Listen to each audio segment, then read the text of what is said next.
Hello, I'm the Ultimate Movie Geek, and tonight I'm going to analyse the Avengers Infinity War poster. I say analyse in the title, but I'm just going to throw a couple of ideas out there and see if anything sticks. So, without further ado, number 1, Jesus Stark Christ. There he is in all his glory, standing in the centre of the poster, his arms outstretched in a crucifixion pose. Tony Stark has driven the stories forward since his debut in Iron Man back in 2008. He is used to having things his own way, and at the end of the Avengers, or as us Brits received, Avengers Assemble, we saw him risk his own life to throw a nuke out into space that destroyed the Chitauri army. He was willing to die for his sins, or at least, New York. You know, it's funny how things like a nuke heading towards a populated city are soon forgotten in the MCU. But I digress. He would have, and he really should have, died if it wasn't for the Hulk and Robert Downey Jr.'s star power. But honestly, did anyone expect a major character to die at that point? Come 6 years and several films that have raised the stakes, and yet insisting on no real character deaths, it is inevitable that someone is going to meet their maker, or at least the gauntleted fist of Thanos. The poster looks as though it will be Stark. He is holding Thanos from all the Avengers beneath him. All Christ imagery aside, the scenario that is about to unfold is exactly what Stark created Ultron to defend the Earth for. So the imagery clearly shows he is willing to go all the way, even to his death, to defend the Avengers. Or the world, in fact.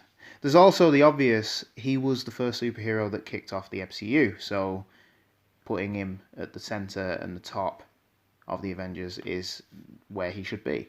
I think if anyone is going to die, it will likely happen at the very end, or be a cliffhanger for Avengers 4, which should be called Gauntlet, if the rumours are true.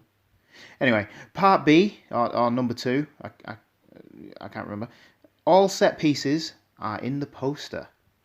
The poster is great in the sense that it places everyone with who they will be with, if that makes sense. With the exception of Stark and Spider-Man, who are both centered, hinting at a passing of the torch in a kind of way. Every character seems to be with the characters they are going to be with or have been seen with in the trailers. Beneath Stark, to the right, we have Thor, Quill, Gamora, Groot, Rocket, Mantis, Drax, and Rhodey. It seems that we're going to get 3 fronts of the battle. The guys listed, as well as Stark and Spidey, will be teamed together on Titan. I know the trailers make this obvious, but I saw the poster before trailer 2, and these are my thoughts before I saw that. The positioning of Stark and Spidey suggests they're going to be in a couple of situations. I doubt the others on the right of the poster will appear in Wakanda, or at least they will only appear towards the very end.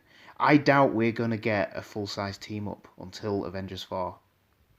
Below Stark on the left show Cap, Black Panther, Black Widow, Falcon, Bucky, Hulk, Shuri and Okoye. There is also Nebula thrown in, and I think she will come to the aid of the heroes in Wakanda when Thanos arrives there. But I don't know how she's going to play out. Despite Black Widow being centred, I feel she will mostly be with the Wakandan group, or with Cap. I don't see her going anywhere else. I just think she's going to be in Wakanda. Now, going back to Nebula, I think her addition makes me think that she may play a bigger role, like she did in the comics. But, only time will tell. I don't know. These lot are the Wakandan defence. I think Stark will contact Cap on that flip phone and get them to defend Vision after he is attacked. But Vision isn't on the bottom left of the poster, I hear you cry. Which is a little weird, as I shouldn't have heard you at all. But never fear, I have a theory about that too. Item C, or number B, or C, or whatever. Thanos will win the Time Stone and the Mind Stone. We see Thanos already has possession of the Power Stone and the Space Stone, from the poster and the trailer, and by the end of the film he's either going to need just the Soul Stone, or the Soul Stone and the Reality Stone. I think the Soul Stone will be the MacGuffin for Avengers 4. Because why give Thanos all the stones in this film? There's no point. The positioning of Vision on the top left and Doctor Strange on the top right suggest that these are going to be the hardest stones for Thanos to get hold of. But as their positioning is above Stark, along with Thanos, he will get hold of these two stones by the end of the film. It's interesting to see that all the Infinity Stones are above Stark. They're all in the top half of the poster, and this is the first thing that jumped out at me when I saw the poster. All the Infinity Stones are at the top, unless I'm missing something from the bottom, but I don't think I am. As for Wong and Scarlet Witch being at the top, I think it's clear that they are going to be with Strange and Vision respectively.